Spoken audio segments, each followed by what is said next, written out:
तर आज वल्ल्या शेंगा येतात या भाजून घेते मी.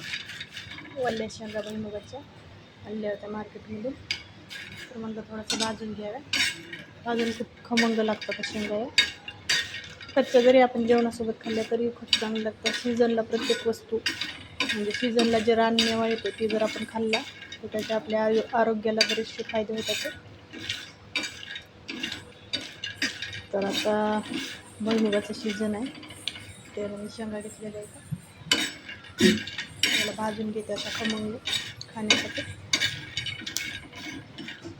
तरी तर तवा जास्त गरम होऊ द्यायचा आणि शेंगा टाकायच्या, सतत हलवत राहायचं म्हणजे शेंगा करपत नाही. नाहीतर मग आतून शेंगा करपल्या की एक बाजू करपते आणि कच्ची राहते, त्यामुळे चांगलं लागत नाही. ते सारखं हलवत राहायचं, खूप छान लागतं. तर अशा प्रकारे आपण इथं खमंगाची शेंगा भाजून घेतल्यात, काढून घेते. तर इथं भुईमुगाच्या शेंगा खायला या तयार झालं भाजून.